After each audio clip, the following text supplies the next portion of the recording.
வணக்கம் உறவுகளே. மார்கழி மாதம் ஸ்டார்ட் ஆயிருச்சு. மார்கழி அப்படின்னு சொன்னாலே ஒரு பீடை மாதம். இங்கே இந்த மாதத்தில் எந்த நல்ல விஷயங்களும் பண்ணக்கூடாது அப்படின்னு சொல்லி நீங்கள் கேள்விப்பட்டிருப்பீங்க. அப்படி கிடையாது. பீடு அப்படின்னா பெருமைன்னு அர்த்தம். பெருமை நிறைந்த மாதம். காலப்போக்கில் நம்ம அதை பீடைன்னு நம்ம மாற்றிட்டோம். இந்த மாதம் வழிபாட்டுக்குன்னு உகந்த மாதம். அதனால தான் கிருஷ்ண பரமாத்மா ஒரு பாடலில் சொல்லியிருக்காரு, மாதங்களில் நான் மார்கழி அப்படின்னு. ஸோ விடியற் காலையில் வாசல் தெளித்து கோலம் போட்டு இறை வழிபாடு பண்ணுறது சிறந்தது அப்படின்னு நமக்கு சொல்லி கொடுத்துருக்காங்க. கோலம் போடுறத பற்றி பேசும்போது எனக்கு எங்கள் அயம்மா ஞாபகம்தான் வரும்.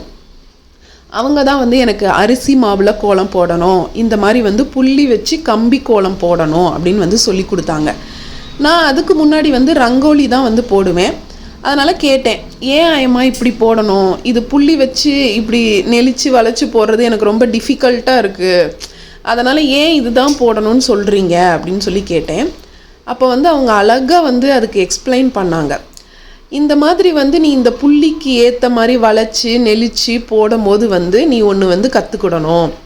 இதே மாதிரி தான் நம்மளோட வாழ்க்கையும். சில இடங்களில் நீ வளைஞ்சு தான் போகணும், சில இடத்துல நீ அமைதியாக தான் இருக்கணும் அப்படின்னு சொல்லி. எவ்வளோ பெரிய பொருள் நமக்கு முன்னோர்கள் ஒரு சின்ன கோலத்தில் வச்சுருக்காங்க பார்த்தீங்களா.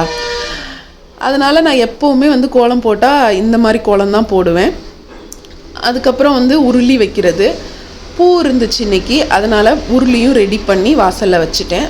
இது நல்ல கந்திஷ்டிக்கு ஒரு சிறந்த பரிகாரம். நீங்கள் உங்களுக்கு நிறைய கந்திஷ்டி இருக்குது அப்படின்னு ஃபீல் பண்ணிங்கன்னா வாசலில் உருளி வைங்க. உங்களோட பெனிஃபிட்ஸ் நீங்கள் நேரடியாக பார்க்கலாம். இந்த மாதிரி நீங்கள் உங்கள் அயம்மாக்கிட்டேயோ ஆச்சிக்கிட்டேயோ ஏதோ ஒரு பழக்கம் நானும் பழகியிருக்கேன், அதை இப்போயும் ஃபாலோ பண்ணுறேன் அப்படின்னா மறக்காமல் வீடியோவில் அது என்னது அப்படிங்கிறத கமெண்ட் பண்ணுங்கள்.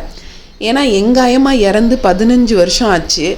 ஆனால் நான் இந்த மாதிரி அவங்க சொல்லி கொடுத்த விஷயங்களை பண்ணும்போது எனக்கு அவங்க கூடவே இருக்கிற மாதிரி ஒரு உணர்வு ஏற்படும்.